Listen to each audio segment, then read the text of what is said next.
Hello, everybody, and welcome back to another Every Damn Week podcast. I am John Kirby. We have something special this week. I finally have a guest on for the podcast, and I'd like to take a moment to introduce him to you. His name is Jeremy Stoker, and the way I want to introduce him is if you've watched my personal story, then you know that this right here is the Jeremy in the story. This is the guy I've been talking about. So, Jeremy, welcome to the podcast. Thanks for having me. Yep. I And didn't know I thank was you for famous being already. Wow. Yeah, we're going to make you famous, right? If I want to be And famous. thank you for being my first Yeah, guest. absolutely. Really appreciate that. That means a lot. How long have we known each other? 2006, 2005, 19 years. So I moved where I am here in Texas, 2005. I think you moved in just a few months Yeah, after we were me, August '05, and so since so then. and we were both going to the same church. Yep. So yeah, so we pretty much met somewhere in that time frame. And then when did we really start spending good quality time together? I planned a hike, a man hike. I wanted to go hiking with some men. And I invited a few guys, and a lot of guys said, "Oh, I can't do it. I can't do it. Got family, got other stuff." But one of them, our mutual friend Dave, said, "Hey, John's not working right now, and so I know he's got some free time. So why don't you give him a call?" And we'd met and we'd known each other. We know of each other, but you were never a guy like I thought we'd hang out. We're just very different people. And when he said that, I was like, I would have never thought to invite John. Like, that thought didn't even cross my mind. But I'm like, sure, let's invite John. And man, we hit it off right from there. We went on a good hike up in Amarillo, Texas. Shockingly, there is a good hike in Amarillo, Texas. If you drive through, you just want to keep going. You do not want to stop in Amarillo. It's not a pretty town. But just south of there, what's it called? This is true. Verde, This is true. Palo Verde. Green Yeah, stick in yeah. Spanish. There's a great canyon down there, and it's a beautiful hike. So we went on that with a couple other guys, Eric and Wayne, and had a good time. Brought my dog, and yeah, since then, Yeah, it was a long fantastic. time. It was Man, we were great. just kids And back then. I know. In fact, I think I had something pop up on my Facebook feed recently that showed it was 13 years ago we went on another hike together. Oh, or Hiking 14, or up yeah, Castle Peak. yeah, Yes, we did just that outside of together too. Aspen. So That was fun. right, but so one of the things I remember when I first met you, and yeah, it was about the 2005 timeframe. And one of the things that I remember about you, one of the things I first noted when I saw you was you showed up to church and you were in a pilot uniform, Oh, and that intrigued me because everyone thinks I just show up to I church in love. pilot uniform. I don't remember that, but I'll take your word for it. I do. I do. You did. I think it was only one time, maybe Yeah. twice. I think you were about to head out to fly, and so you showed up in uniform. And I remember that because I love planes. I don't like necessarily being in them, but I love Yeah. planes. And I love cars too, which is something you Yeah. and I also connect on, which is so awesome. We've learned that over the years about each other. Um, tell tell everybody about what made you want to start flying. Oh, that's my dad's fault.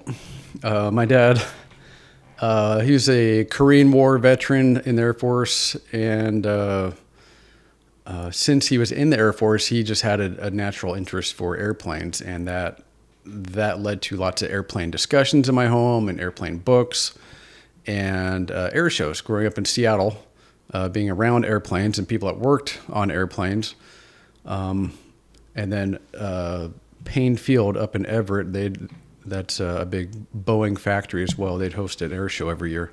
And one year, I think I was 7, we went up to the air show there, and I was done.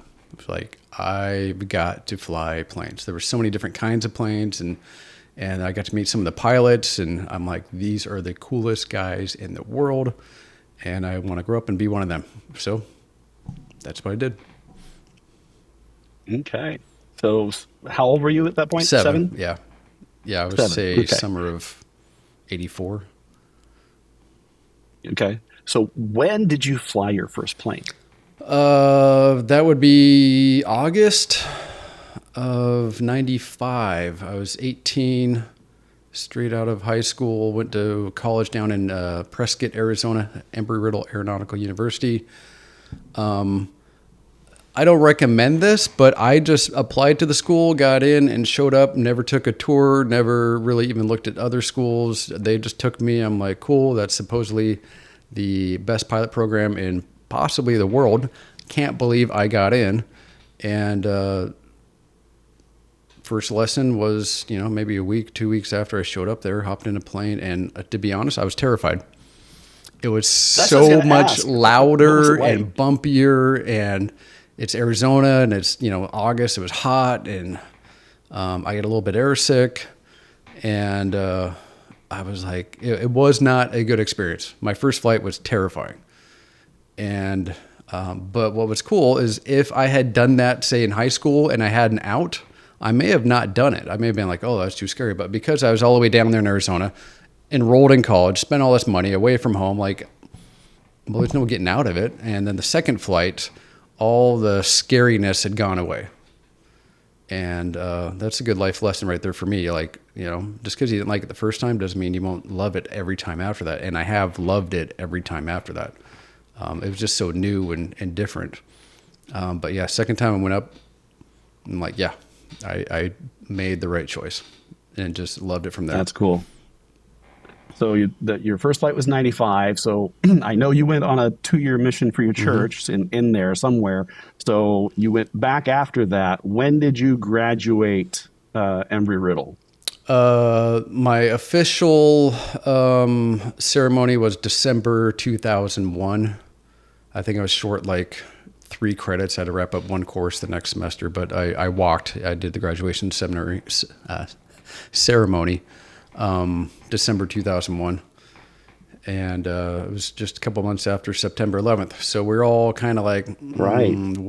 Right. what's going to happen now? And it was kind of a scary Right. time. What did that look like for you? Oh, it looked like hell. It looked awful. That was just, it was close enough. Like we didn't know what was going to happen, but we know it wasn't good. Like airlines for the 3 months after that were not flying. No one wanted to get on a plane. It was obvious airlines were going to start to let pilots go. And the last thing anyone wants in a plane when you're letting go experienced pilots is a brand new guy that just graduated from college who has never had that as a job. So, graduated, moved from Prescott down to Scottsdale, moved in with my brother. Me and my wife, we'd bought a home and it was getting built. And I sold cars, I framed houses, I worked at Target, cleaned pools. I just kind of bounced around job to job, just trying to make ends meet. And this went on for, almost 2 years. It was a very frustrating time, What finally got you out of that mode? What changed for you so that you could actually start actually flying? There's 2 things that happened. My friend Zach and my other friend Jeff, they were flight instructors up at Embry-Riddle. And Embry-Riddle had sold some of their planes to another flight school up in Detroit. And they asked me if I wanted to come along on their trip. And I hadn't touched a plane at this point in nearly 2 years. So I was able to tag along with them and, sit as their co-pilot. There's 4 planes that got sold, and all 4 of us kind of flew up to Detroit together. And that got me back into flying. Like it got the fire lit back under me. But it still felt impossible. So I just had this itch. Like I've got to stop working at Target. I've got to stop just, stocking shelves at Target at night. I think my shift was 8 p.m. to 6 a.m. And, the night shift is a group of very interesting people. There's a reason night shift people work at the night. They're just naturally they don't like people. It was very obvious. Like I didn't have friends there. These are people I don't want friends. They were not my people. I don't think they're anyone's people. And I'm like, I do not fit in here at all. I've got to get out of here. And that was my benefit, because if I had found a job that kind of, it was like, it was okay, it's fine, that could have trapped me. I could have been like, well, I'm paying my bills and there's some, maybe I can become a manager here. That would have trapped me. But because I was in a job that I absolutely hated and felt, I have a commercial pilot license, 4-year degree. I'm like way overqualified to stock shelves for $8 an hour. That made me want to get out of it.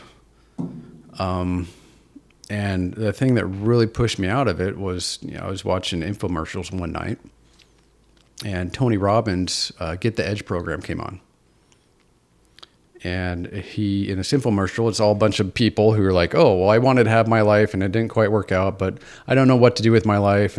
But I found this program and it all worked out. And look at this. And I made fun of them. I thought they were lame. I thought they were like, a bunch of losers with their loser life. And I would just sit there and make fun of them because, well, I didn't like my life. So, if you don't like your own life, it's easier to point out other people and what's wrong with their life. Right. That's really easy to do because you don't have to ever do this and face your own self. Right.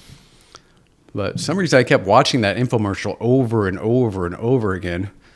And I stopped making fun of it and started doing, maybe I need to make some changes here. And so I ordered the program, and we were like broke. I was like, I'm going to order it. I'm going to look at it for a week. And I'm going to send it and get my money back because we don't have the money for this. And it showed up. And the first first audio CD, Tony said, get outside and walk. And it was the hour of power is what it's called. So you're supposed to be active for like an hour. So I get out, I pop in the CD, I start walking, and he says, well, first off, he has you doing these breathing exercises.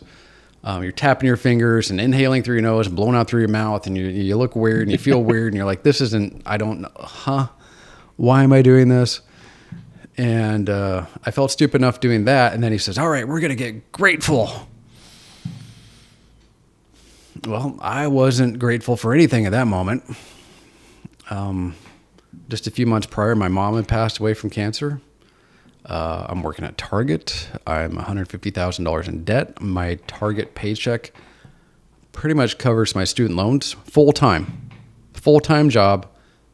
I could pay my student loans, and like, that's it. Fortunately, my wife, she had a good paying job, dental hygienist full-time. She was paying the rest of the bills. I could basically pay for my loans, and that's it.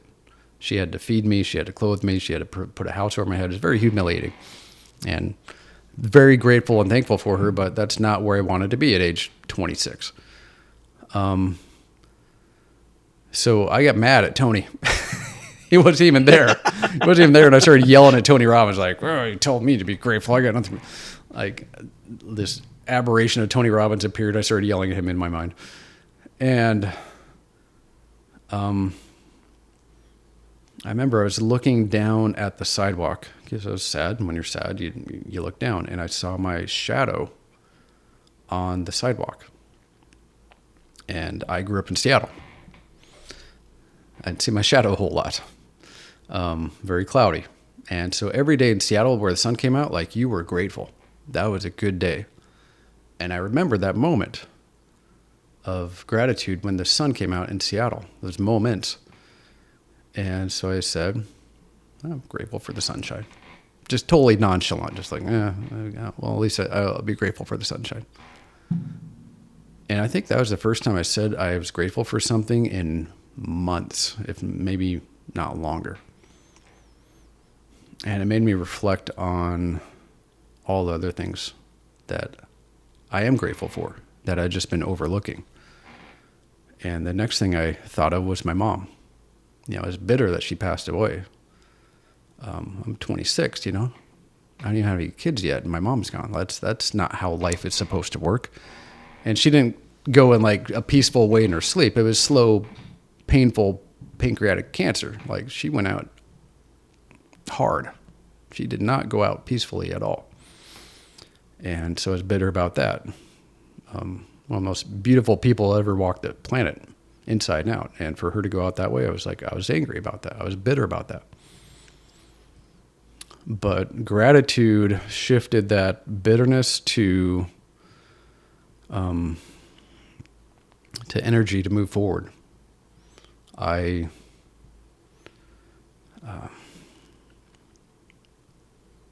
just want to do better for her. She expected more of me than to sit there and be, a bitter, ungrateful punk kid complaining to the world about his problems. And so I went from being upset that she had died to grateful that she had lived for as long as she did. I got 26 years with my mom. That's great. She left a huge impression on me, a great impression. So I'm grateful, still am grateful for the time I did have with my mom. And then it was shifted to my dad. I'm grateful for my dad and that he's still alive. He's since passed, but at that time he's still alive. And I had a great dad, and he was a great dad then. I'm grateful for him. And I have 3 older brothers, and I have a sister, and I have my beautiful wife, and my dumb dog named Zeke, a yellow lab. I'm like, well, I'm grateful for him. And then it just started pouring out of me, all these things I'm grateful for. And, gratitude makes you aware of your resources. Gratitude makes you aware of what you have around you, and then it motivates you. It's not just a feel good in the moment thing. If you're truly grateful for something, if you're truly grateful, then you need to use that thing that you're grateful for. Even if it's just a memory. The memory of my mom, I can use that. Because my mom, she has expectations of me, and they're completely reasonable. Grow up, be a good man, be a good husband, be a good father. However you got to do that, Jeremy. I know that's what she wanted for me. And sitting on a couch, watching infomercials all night long, stocking shelves at Target, and being an ingrate, that doesn't lead to any place that she wants me to be. So that lit a fire under me. I quit Target that day. I called up the manager. She said the funniest thing to me. She said, if you quit without 2 weeks notice, you will never work at Target ever again. And I literally said to her, I didn't realize how rude it was to me at the time to her, but I said, great. Because I knew it was cutting it off. Like, I can't change my mind. And I don't know how she took it the other end, but looking back, like, that was a pretty jerk thing to say to her. But I was like, great. Awesome. And then I looked up some flight schools and went to 3 or 4 different flight schools and checked around and found one that I liked. Started flying again, had to take out some more loans, but, you got to do what you got to do. Once I started flying again, I got my certified flight instructor rating. They didn't have an opening for me to be an instructor there. I think they did. They just wanted to check me out. So they hired me to work the front desk, and I just ground that out. Sure. Just, put in the work, show up on time, 8 hours a day, answering phones, scheduling planes. Even though I had the 4-year degree, I had, magna cum laude. I was on the paperwork. I was the most qualified pilot in that building as far as instructors. And yet they had me answering the front desk. And I think they want to see how I would handle that. Yeah. So how long did you have to do that before you finally got into your dream of flying? I want to say it was about 3 months. It wasn't long, but it felt like a long time. 12 weeks is a long time of just showing up and, watching everyone else do what you want to do. And then chief pilot Justin, he works with me at American Airlines now.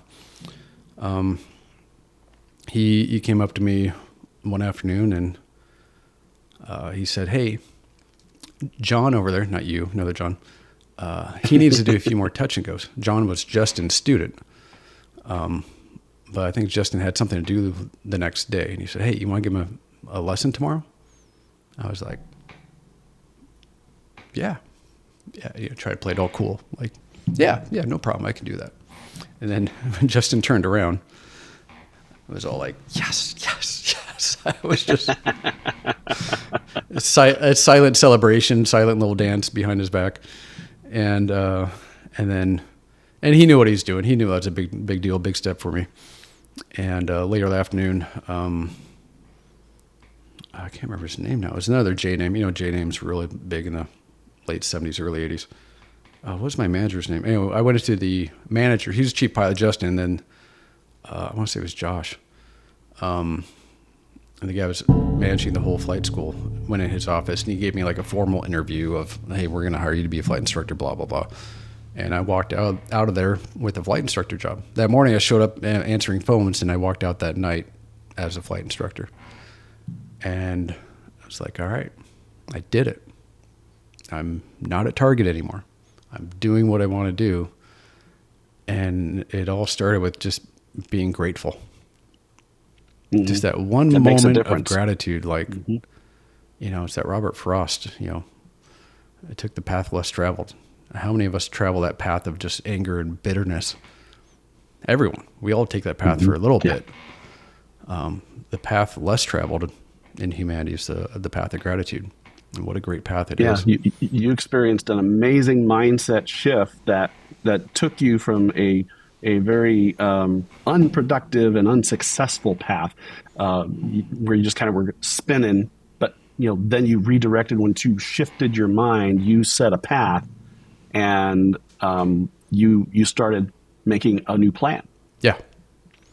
Yeah, and it made what I was doing completely unbearable, because now I saw this other potential, and like, why would I pass that up to keep doing what I'm doing, to keep working at Target for $8 an hour around people that don't want to be around people, and I can't even pay my bills. And yet I'd been doing that for a long time without, I didn't like it, but it wasn't like, oh, well, I need to get out of this right away. Whereas that day, I quit that job that day. Once I made that decision that this is no longer a viable path for me. And man, if I could give one piece of advice, it's that, like, when you know you need to do something, just freaking do it. Don't sit there and, well, I need to interview 16 people and I need to research it and I gotta watch some YouTube videos. Don't sit there and, because you lose that momentum when in the study. And what are you studying? What are you researching for anyway? All you're going to do is find excuses to not do it. Just decide to do it, cut yourself off. And then you have to find the things that work instead of the things that aren't going to work. Because as long as you have this other thing you can fall back on, you will start to see ways that you can fall back on the path that's not working for you. So you just got to cut that off. Yeah, delaying just, puts off, that success. And in your mind, it starts creating almost another mind shift set where you start mind shift set towards negative thinking. It just feeds into that, because then you fall into imposter syndrome. Oh, yeah. I found that's what happens to me in times like that. Yeah. So definitely. Yeah, because it's not who you are. At that particular moment, it's not. So to think that is who you could be, it's like, well, who am I to think? That's why you got to cut off the old path. And man, that is hard, but that is required. That is required. So you finally were able to get into flying planes for a living. You got into working for American Eagle for a little bit, and then you started flying private jets. Yep. After doing that for a period of time, you then started flying for a major airline. Yep. And where are you at now? I've been with American Airlines for 10 years now. I'm a captain on the Airbus. I flew the MD-80 at American Airlines for 5.5 years. They retired the plane. I switched over to the Airbus. I was co-pilot on the Airbus for about 2 years, and I've been captain on the Airbus series. We fly 319s, 320s, and 321s. And about 2.5 years of that now. I like being captain. Cool. Yep. Very cool. Someone told me this once. It was awesome. He's like, when you're captain, every day you get to fly with your favorite captain. I was like, oh, that's good. I like that. That's a good one. I do like that. Because there's some days you're flying with a guy you do not like. There's some guys out there, they're rough around the edges. What would you say are your 3 proudest accomplishments in your pilot career? Oh, geez.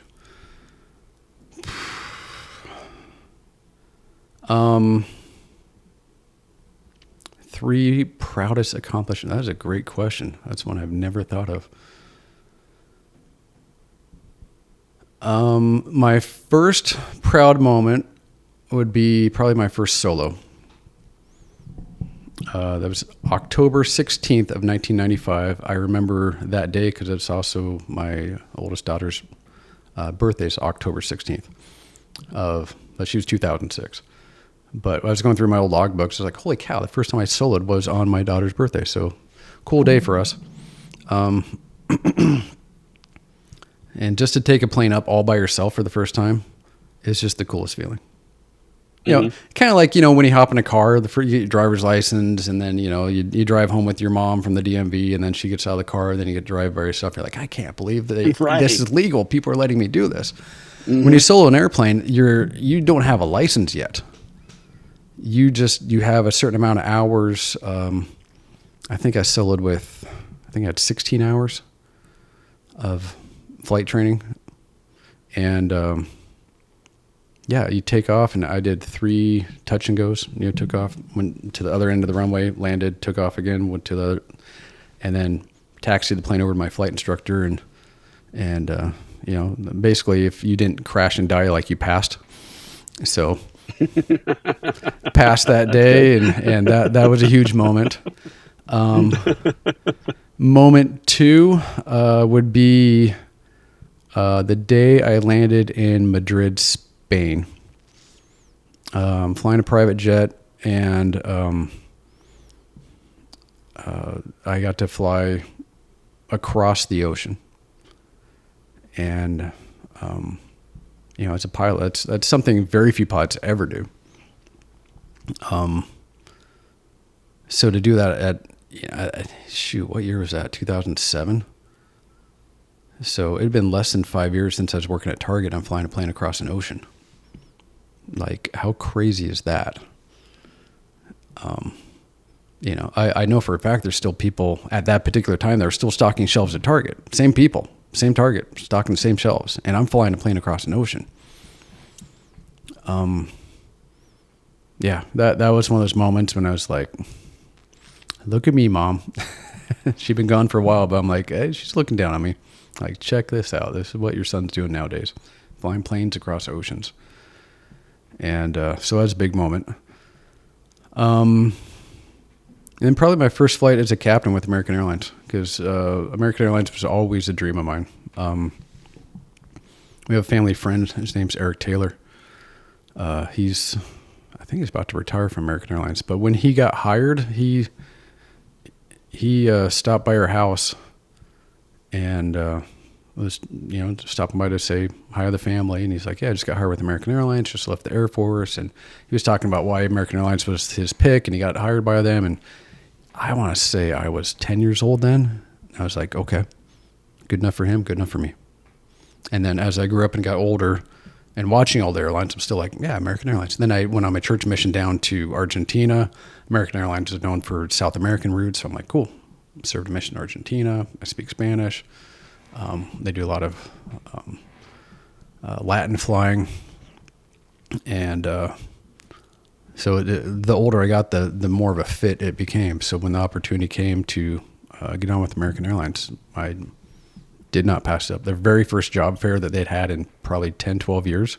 9/11 hit, and like they just quit hiring for years and years and years. And I think end of 2013, finally they started hiring again. So November 2013, I went to a job fair in Miami, and April of 14 was my first day in class. It took about 6 months, the whole process. I interviewed in November, interviewed again in February, and then I started class in April. And so I took the opportunity the first time it came around, and I got fortunate. I had the experience they were looking for, and they took me. So that first, I'll blend the two. First flight with American Airlines, like, holy cow, I can't believe I made it here. And then first time as captain with American Airlines, like, well, this is the real goal. Get on with American Airlines, great. But to be a captain, take off, got my co-pilot, got all my 190 passengers behind me, and like, this is all on me. That was a moment I've been looking for a long time. Yeah, that was a proud moment. So here's an interesting thing that I want to bring up that I didn't know, but I'll kind of segue into this. You've now been married for 23 years. You've got 3 children, Yep. and you're a pilot. Yep. And what's the statistics on how many pilots end up getting divorced while flying? Oh, geez. Wall flying? I don't think they allow lawyers up in the flight deck. Sorry, bad joke.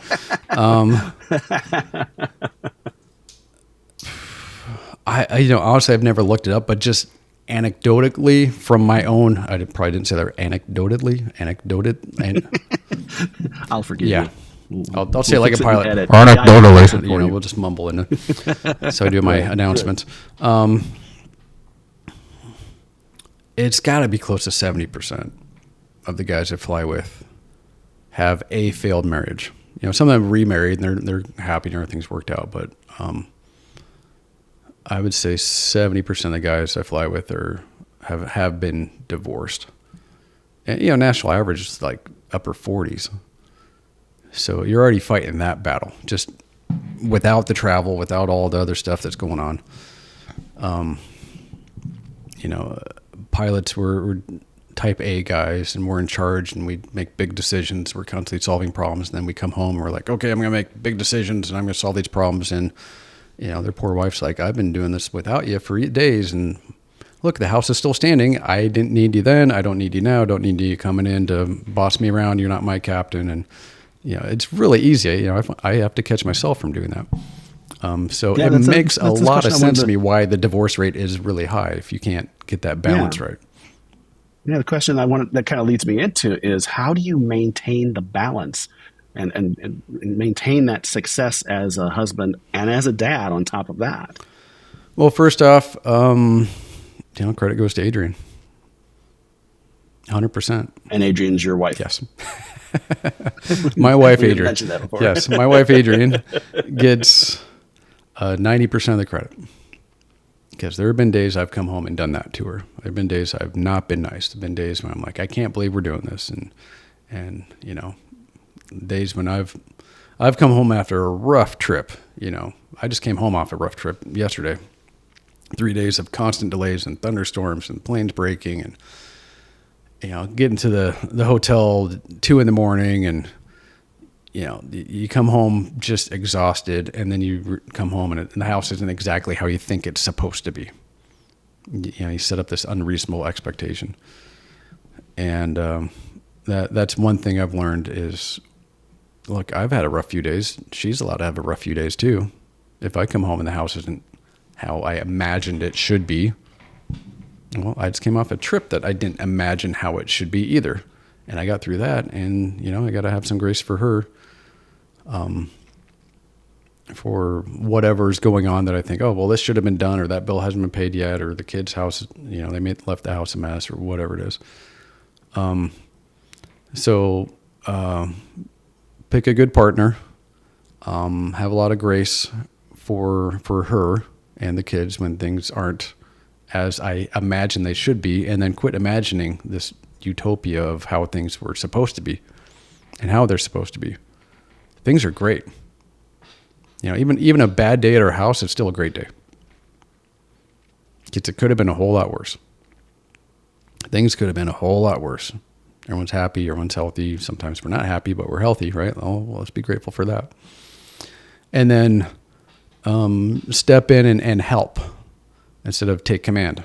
You know, I'm pilot in command at work, but at home I'm not man in command. I'm a partner here. So that's the advice I'd have. You know, in 23 years of this, it's you know, I'm not going to say we haven't had our moments, but I'd say overall we got it figured out. Mm. Yeah, I can agree with all that, and you know, I'll admit for myself the balance is even for me as not a pilot. I work from home, so I'm home all the time. Yeah, I don't know how you do that. And I'd go nuts. there are some days, but there are, you know, so I see things how they operate in the house, and I fall right into that too. And I've had to catch myself and step back and go, you know, 9 to 5 during the day, I'm doing my part. I'm doing my job. Mm-hmm. So I need to stay out of that. That's not my thing. I can step out of it after 5 o'clock, and be a partner in it, Yeah. but not come in with a overbearing attitude saying this is how it's going to be. And I still slip up every now and then, Yeah, do of that too. course. We all do. But we all do. We're all human, and we make mistakes on that stuff. But the fact is that it's so important to come in as a helpmeet, Yeah. That's a good because word. you're equal. Yeah. You're equal, and I think that's so important. Yeah. How do you manage being a dad as a pilot? That's probably the hardest thing. The hardest thing is having been gone for days at a time. Like I just finished 6 days yesterday. 6 days is a long time. And so I get home, I'm tired. I just want to chill. I just want to relax. And I have to, just this afternoon, I'm like, my son Kyle was 7. I'm like, hey, we're going to have guy time. What do you want to do? And we just have to it's that common, phrase, you put in the time. You just have to schedule a time. You got to put in the time, and you got to do what they want to do and not what you want to do. So what do you want me to do today? You wanted me to watch him play on his iPad. He's playing I don't know what it was, like designing a house. I don't know what it is. Toca Boca. And it's like the most inane, most boring thing I could possibly think of doing. He loves it. I bought him some 99-cent package to addition to something. Okay. It cost me $1. It makes him happy, and I get to watch him put the little objects in the room and organize it, and he thinks that's fun. Like, okay. So I watched him play that for a half hour, and we talked about it and asked him why he was putting things where they were. And it's as simple as that. It's doing what they want to do and making sure you put in the time to do it Right. with them. And then individually, I do a lot of things with all three of them, but then you got to get out and do things with them as individuals. Right. So Dad dates. Got to do those. yeah. And it doesn't mean you got to leave the house, but okay, like my daughter, Michelle, she's making dinner tonight. When this is done, I'll go and help her make dinner. So just the two of us making dinner. Cool. Easy. So speaking of balance, this is something unique about you as well. Now, you are a pilot, but you have another passion that you follow. And this is a passion that you've been working on now for a few years, which is focusing on raising great fathers. You're focused on trying to help young men become great fathers. And this is how you and I connect here with what you do and what I do. You're focused on the young men and trying to help them into developing into to great and better fathers, better men, and getting that work done now in preparation for that. My focus is on those dads who are struggling to get it right now, trying to balance their life, trying to figure out how to get it all put together and grow as a dad, as a husband, as a friend, or whoever they're trying to be. What is it for you focusing on young men? Why do you feel this is so important?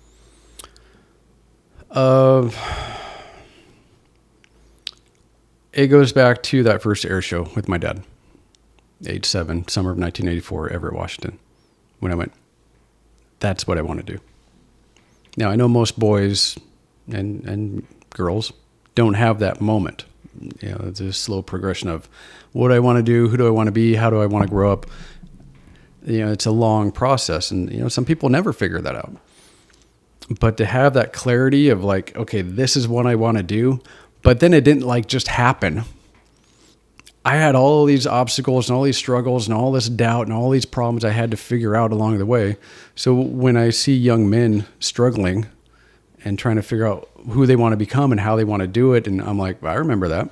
I did that. I was there. And, how can you look at that and not have compassion for them when you've been through it?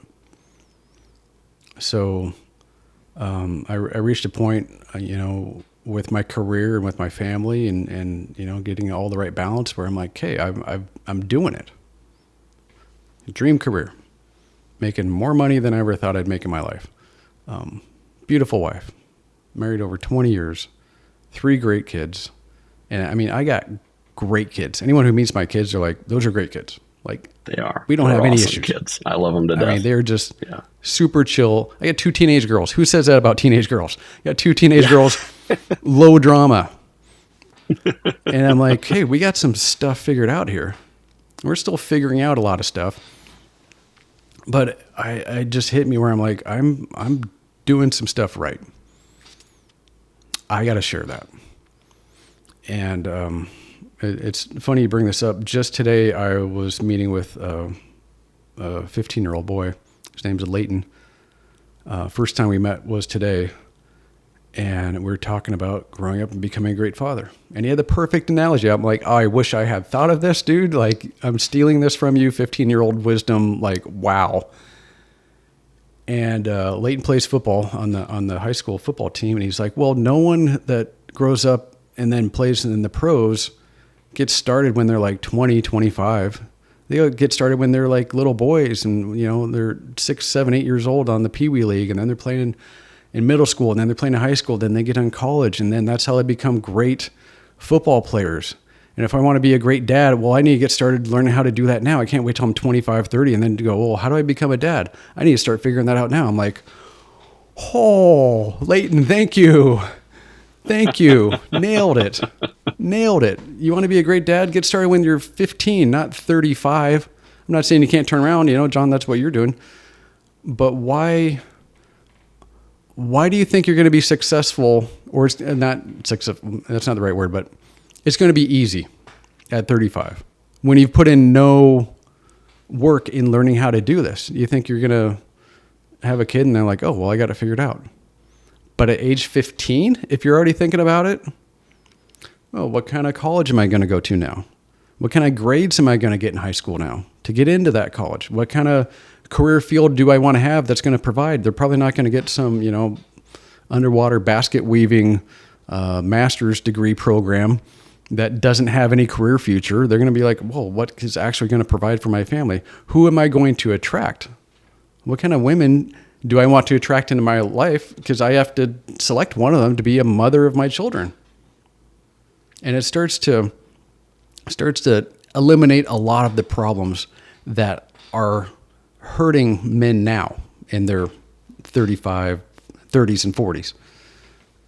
Like, if you just set yourself up better in your teens and 20s, life would be a lot simpler now. And I got lucky in that not only did I always want to be a pilot, pretty much as far as I can remember, I always wanted to be a dad. So that dictated not just that I want to be a pilot, but I want to be a pilot that could provide well for his family. I want to have a beautiful wife inside and out that's going to be a great mother. And that dictated who I dated and who I got serious with and ultimately who I married. So to have that perspective at a younger age and to be a part of that and to help provide that perspective is just, is invaluable. In your opinion, what makes a great father?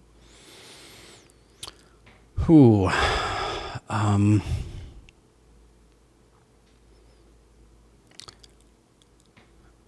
great question.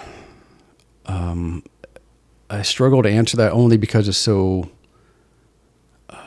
individualized. Each family is so different. Each situation is so different. So I shy away from giving blanket statements, but I will. But I know not everything's going to fit. Not everyone. I don't want someone to go, oh, well, I'm not. That doesn't fit my situation. Therefore, Jeremy's wrong. Like, no, your situation is your situation. That's why I said in your opinion. Yeah. When I talk to these boys, I give them we call them 3 pillars. Pillar 1 is create and maintain quality relationships. A great father has great relationships. First off, with his wife, with the mother of his children. If you two are not doing well together, that's going to affect your children in ways that will possibly affect generations. So get it together and resolve those problems. The second pillar is consistently work towards being a man of your word. I did that wording carefully because if you say, oh, be a man of your word, and then the second time you screw up and you say, I was going to do something, then you didn't, and then you're like, oh, well, I failed. Well, no, like I want it to be a consistent process, consistently work towards it, get better at it. And that there's two sides of that. It's do what you say you will do when you will do it, but also it's following through with what your kids say they're going to do. So, if my daughter, Michelle, for example, she's supposed to make dinner tonight, and after I talk to you and I go out there and I see she hasn't started, like, we're going to have a conversation. I'm going to hold her accountable to that. And, I'm not going to punish her or anything, but we're going to have a conversation. Like, you said you were going to make dinner. You didn't. Let's get to work on that. So it's holding other people accountable to their word. And then that makes you consistent. Because if I tell her to do that and then she doesn't do it and I go, oh, it's okay, then I got it. That's not being a man of my word. I'm bailing her out. So there's two sides to being a man of your word. It's following through with what other people told you they would do and helping them be accountable to that. And then last one is actively build physical and mental durability. Dad strength. My dad had that. My dad never worked out a day in his life as far as I know. But he's a big man. He was 6'4", 220 most of his life. And the guy could just move heavy stuff. And I was in high school. I was working out. I was going to the gym. I was taking creatine and protein shakes. And like, I couldn't even come close to moving. Like, dad strength is real. But then my dad slipped and fell and broke his back. And like, he never recovered. He was always frail after that. And so that physical strength as a father is important. It's an example to your kids of who they can be. It helps you overcome challenges. So I want these boys to be working on their physical strength, not just eating Cheetos and drinking Mountain Dew and playing video games. Like, where's that going to lead you? No place good. And then mental durability, a phrase I am learning to loathe, and this is going to get me in trouble, but mental health is starting to bug me more and more because it's so nebulous. It's so undefinable. It's so overused. I need to work on my mental health. Well, what's wrong? What? It doesn't mean anything anymore. We all have moments when our mental health, air quotes, is that a bad day? Is that constant anxiety? Are you on the spectrum? Is like it means it can mean 1,000 things. So I prefer mental durability.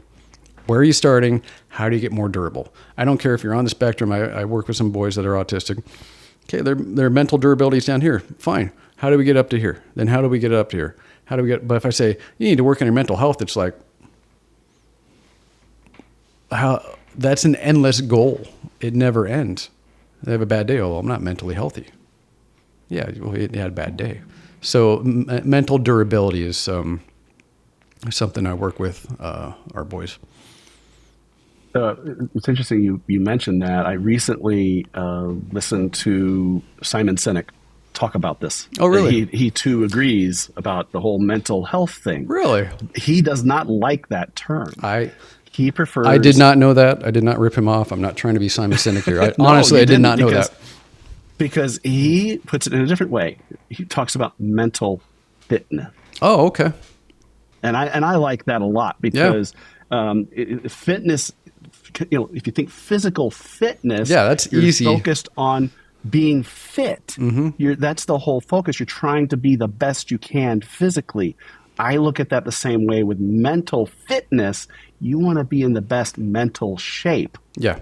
And that's the same thing. What you're doing, mental durability is all around that because you mentally need to be able to withstand the hits that come and take you. You want to be able to handle the physical hits, but you want to be able to handle those mental hits and have the mental and emotional intelligence together with all of that to be able to withstand those challenges. That kind of leads me into my other question I had here for you, because for those who are focusing on my what I work on, obviously, is dads who are already dads.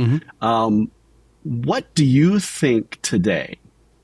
What are you seeing in dads today that concern you so much? Isolation. Dads isolate themselves from other men. And it's really easy to do because it seems justified.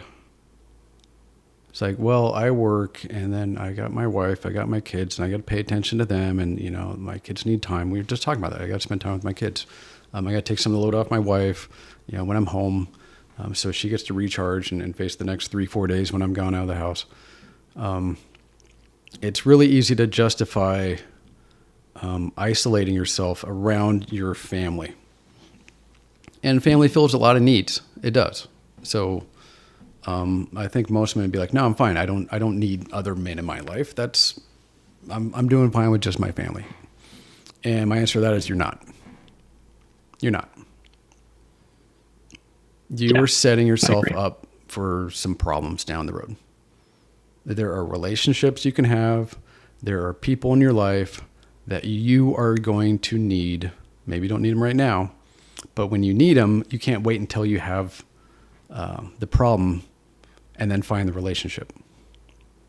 And that leads into the next part that I want to talk to you about, which is something that you have been teaching for a while now. This is a concept that you've developed, which is what you call the 4 keys of success. Yeah. Why don't you tell us a little bit about that?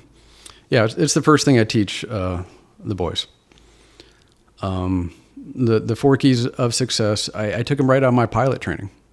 Like, this freaking works. This is how I became a pilot. This is how everyone becomes a pilot. The 4 keys of success are a mentor, coach, a trainer, and then a team.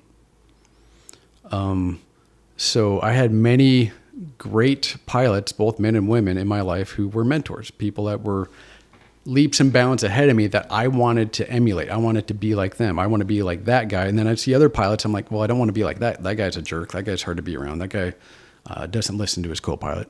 But these people over here, I want to be like them.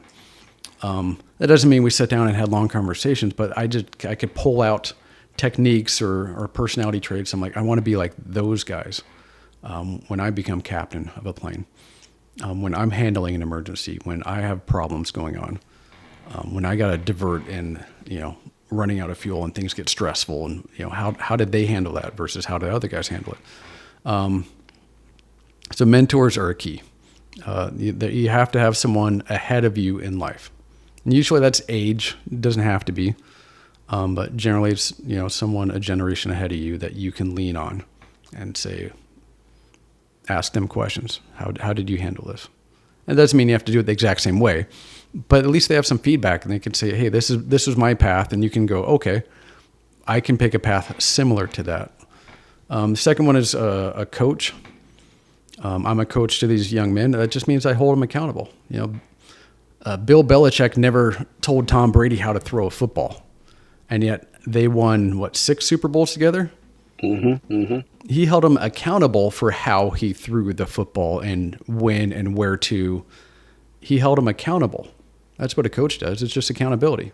And when you're failing, a coach asks great questions. Why didn't that go right? What were you thinking when you threw it there? You threw an interception.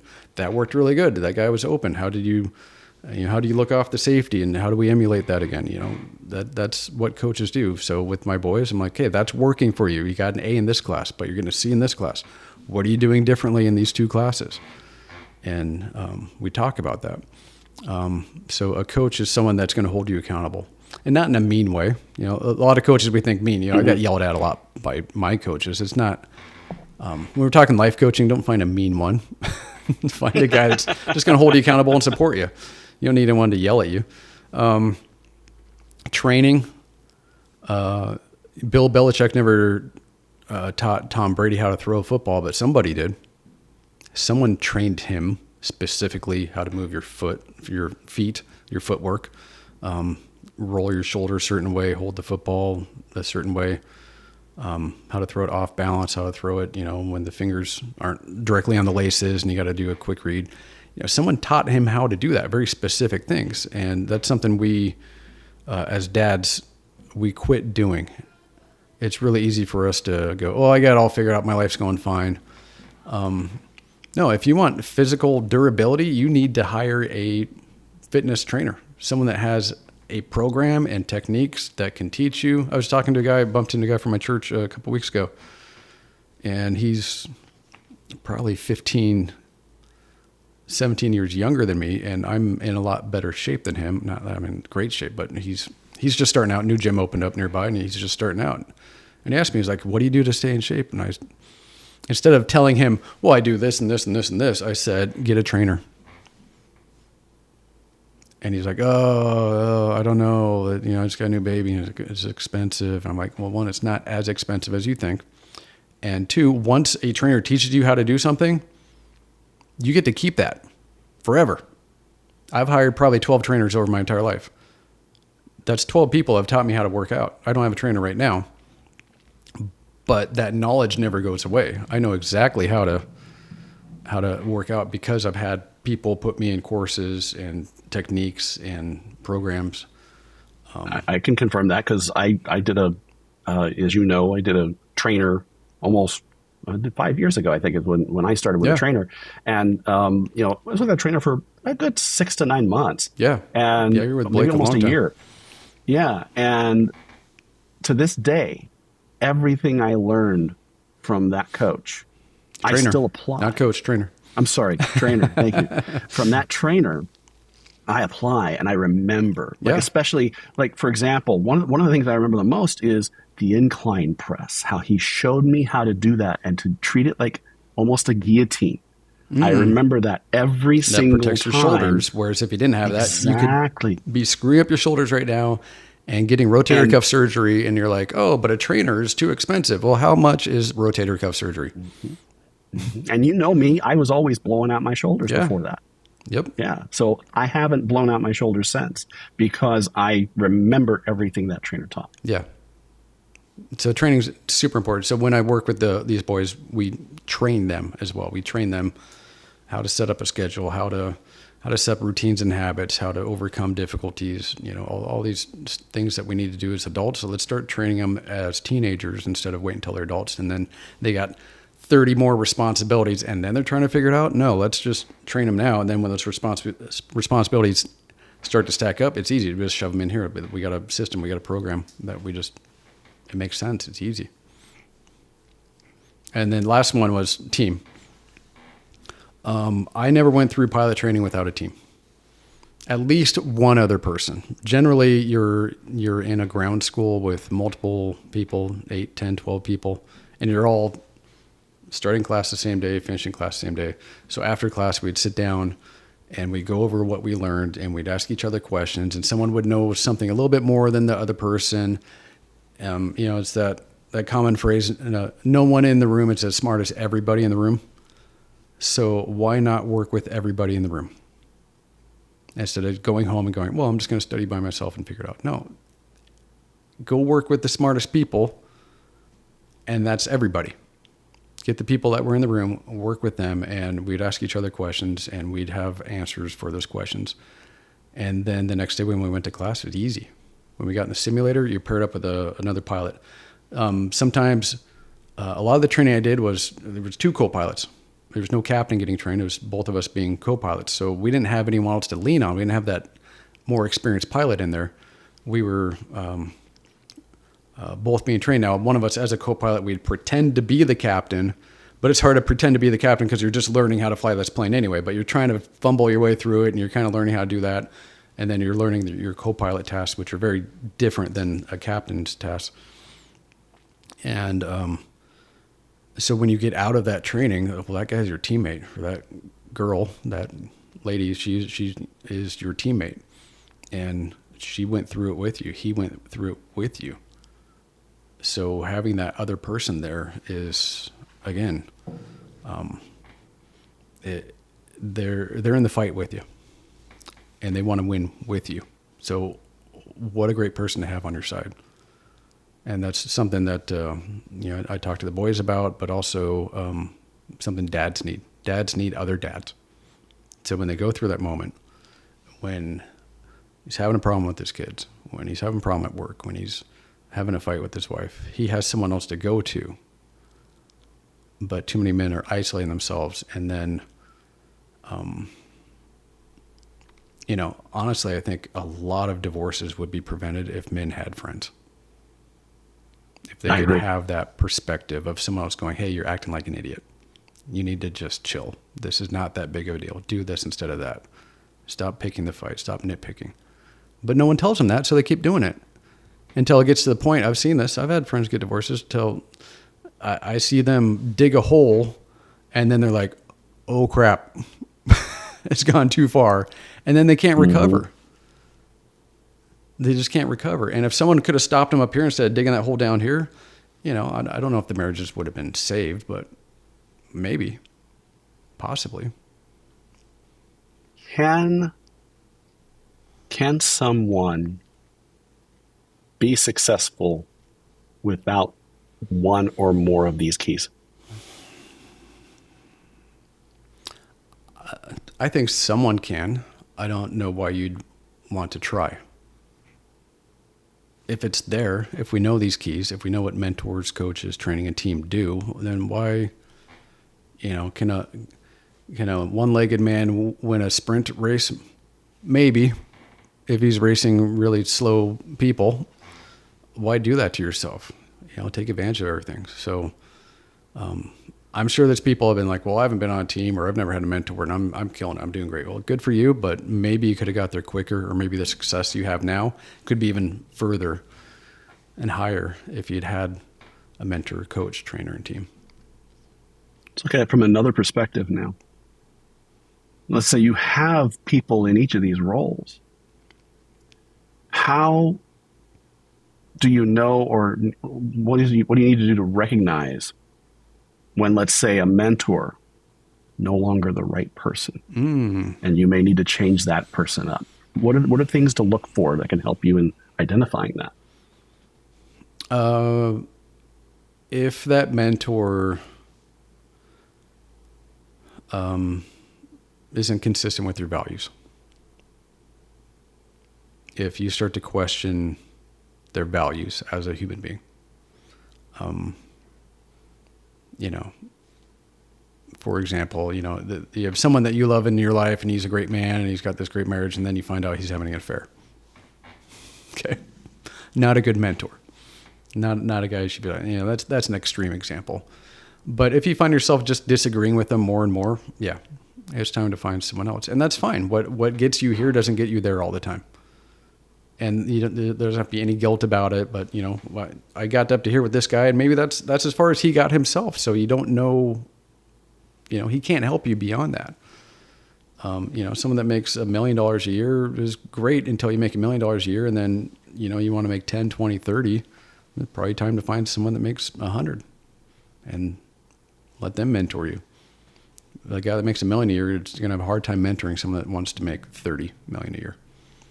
Mm-hmm. Who in your life has fit into each of these roles? Ooh, man, you were asking good questions. Mentor for me is my brother Trent. Phenomenal man. He's a lot. He's gonna hate hearing this. Trent, you're a lot older than me. Trent is 14 years older than me. 14 years older than me. But I've watched him my whole life, and everything he's done along the way has been like, yeah, I want to do it like Trent. He's got a good career. He's got a great family. He's just done. He's just a man of integrity. So that doesn't mean he hasn't made mistakes. I've seen him make mistakes, but I've seen him correct those mistakes, and his mistakes have been few and far between from what I've seen.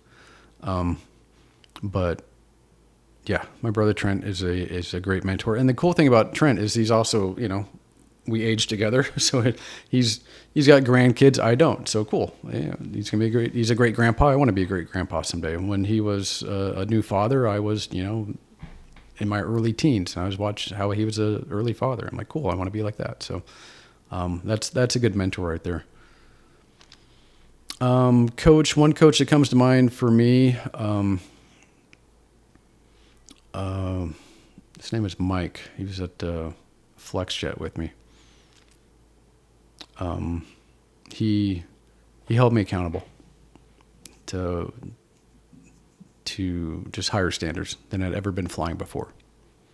He wasn't mean about it. He wasn't a jerk about it, but he's like, these are the standards you were going to have to meet.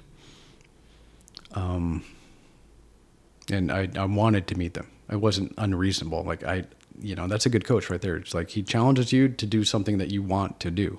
He's not unreasonable about it. Trainer, Blake was a good trainer, or he was mutual fitness trainer. Still is. He is. That guy could work you in 20 minutes like I'd never been worked in my life. 20 minutes. And I'm like, are we done yet? He's like, no, you signed up for 45 minutes. I'm like, I'm an idiot. I should not have done that.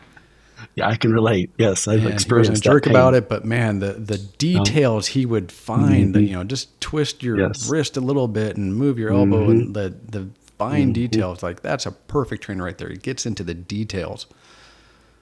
And team, we got a great team right now. I started a man group. Shoot, what's it been, John? 7 years? Been a while now. 5.5. 5.5. It feels like 7. We've been aging in dog years. I know. Great men I've known for a long, long time. And this is when I recognized I was isolating myself from my friends, from, in getting too insular with my family. So, I practice what I preach. And there's 8 or 9 of us guys. We've all known each other for a very long time. I'm in the group too. Yeah. John's in the group too. There's 10 of us, 9, 10 of us.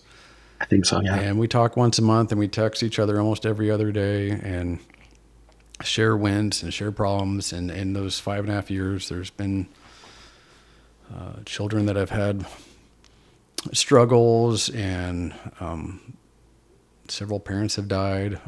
A brother and sister-in-law of one of them has died. One wife has had cancer. It's just in 5.5 years. It's not like our lifetime. This is recently. And to have other men to lean on in these situations is that's what we're talking about. You need that. It's been an amazing team, really. And I can attest to that one in particular, simply from the experience of being in the same group with you, that having friends, and this is something that I'll probably talk about more myself here on future podcasts, but men having friends is so critical, because it's healthy for your relationship with your spouse, because you need. I was actually listening to a book this morning, Jimmy Rex, Be One, and he talks about this, how you need to be able to be intimate and vulnerable with your wife, but you kind of learn and get more of a connection with the men to help you do that. As you have these friendships that you develop, and you build a vulnerability there, and you learn from each other the experiences that each of the men are having with their wives and their families and their children.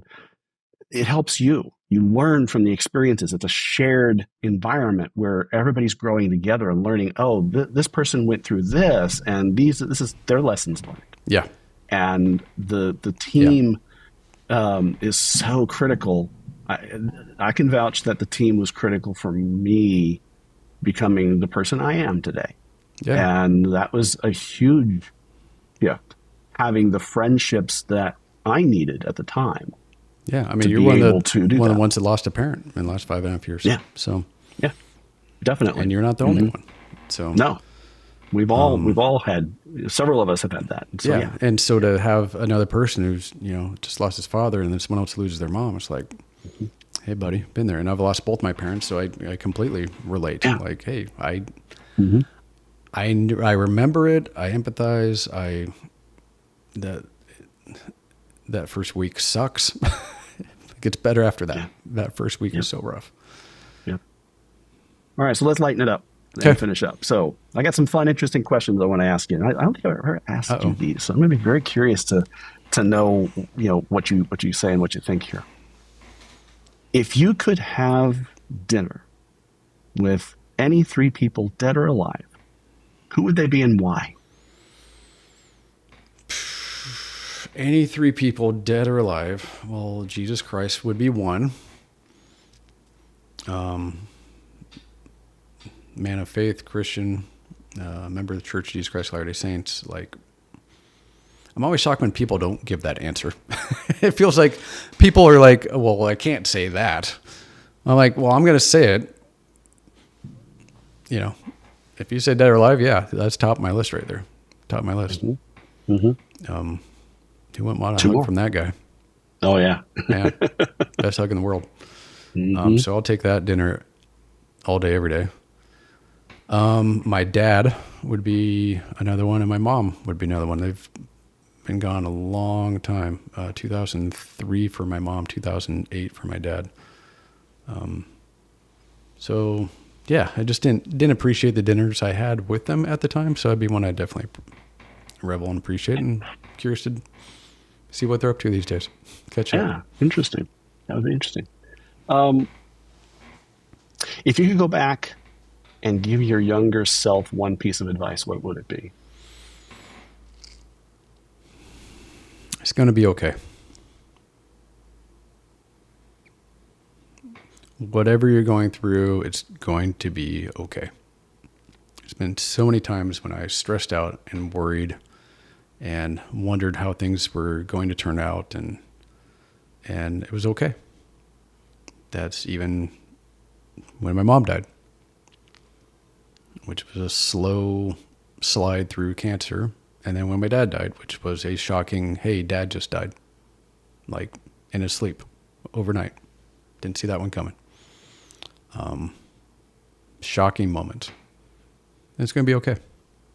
You know, I had a long period of unemployment where, wondering how we're going to pay the bills, and we were getting real close to wiping out our entire savings. And that's when I got hired with American Airlines, and it's going to be okay. So, yeah, that's the advice I'd give to my younger self. Like, it's going to be okay. Like, just relax.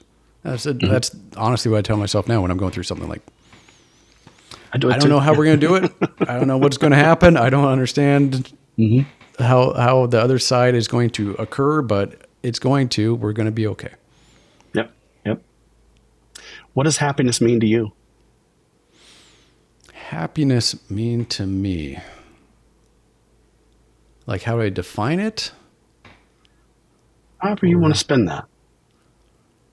It's an open-ended Happiness question. mean to me?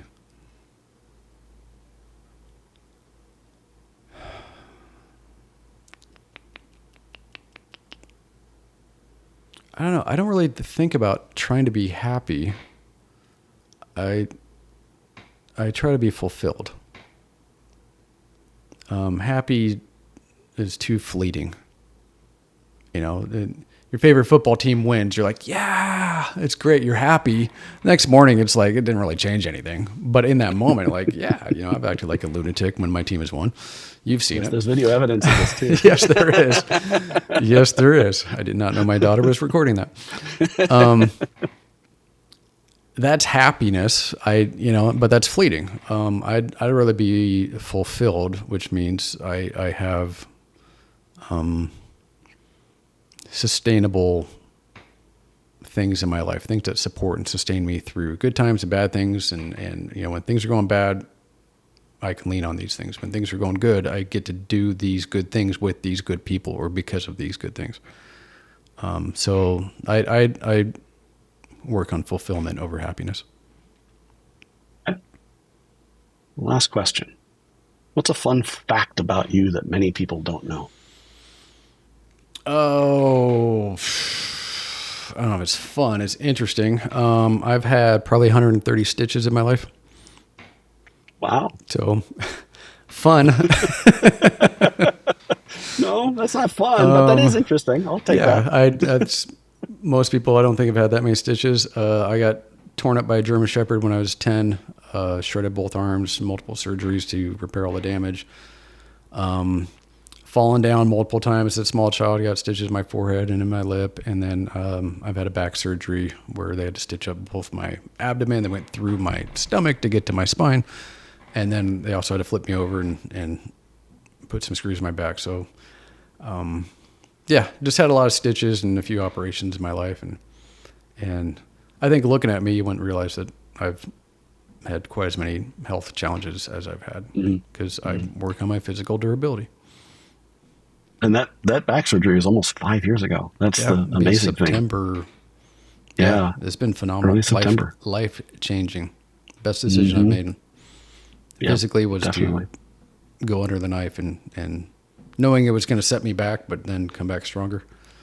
I feel like a Avenger superhero, but that's totally how it felt. Like came back bigger, better, stronger. Was that the $1 Million Man? Mm-hmm. No. You might be closer to Deadpool. We'll see. Yeah. I don't cuss as much as him, though. Well, you're the PG-13 version. Yes, I am. Maybe closer to PG. A few damn and hells in there, but that's about it. Right. Well, yeah, Yeah. It's a good name. Yes, it is. Well, you helped me come up with it, so you actually get credit for that. So yeah, I was the one yelling it at you. That's right. You were the one that when I was doing my challenge at the very beginning, that's how that came about. Was you started texting back to me every damn day, and it was with the periods like I've got in the name, and so it just stuck, and it really personifies what this is all about, which is making progress and focusing on it every single day. And, being a dad, being a good man, a good husband, a good friend, all of that, you have to focus on that every single day. And that's what this is all about. Yeah. And some of those days, if I can just add this real quick, is taking a break from it. That's right. Mm-hmm. That's something that I think a lot of people miss is, recovery day. Mm-hmm. Rest days. Maybe I need to just get away from my family. If a guy like you that works from home all day, every day, like get the freak out of your house, dude. Mm-hmm. I do. That's how you can be a better husband, father right there. Speaking to the other, a lot of guys are working from home these days. Get the F out of your house. Go do something. Get around some other guys. That makes you a better father. That makes you a better dad. Like, don't feel like I have to be the perfect dad and husband every day by being around them. No, you're a better husband, father by getting out of the house. Give them a break from you. You're not as cool as you think you are. Get out of the house. Give them a break from you. Go do something funny. You'll come back. You'll be a much better husband, father. Definitely. Go bowl a 62 at some bowling alley with your buddies and have them mock the crap out of you, and you will come home happy. That's right. Exactly. Ask me how I know.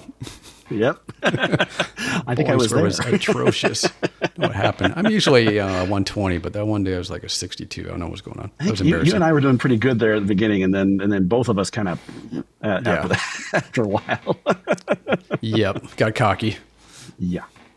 Well, Jer, I really appreciate you being here. Yeah. This is thanks. For the first let me be podcast. The first one. Nice. Yeah. I think I love you to death. You are my absolute best friend, and you have been a huge integral part of my journey, my life. And I couldn't think of anybody else that should start off being as the first guest. And I'm pretty sure you will have other opportunities to come on as well, and be glad to have you back. Well, if no one watches this, then I don't know if you'll want me back, but we'll see. Nobody's watching me anyway, so. The cool thing about YouTube, it's up forever. Eventually, someone will find this and be like, "Oh, eventually it may maybe those two knuckleheads had something." Yeah, maybe. We'll be dead by then, but That's right. Anyway, thank you, buddy. Really appreciate it. Hey, thanks for having me. It's been fun. Good. Everybody, thank you for watching, and we'll see you next week.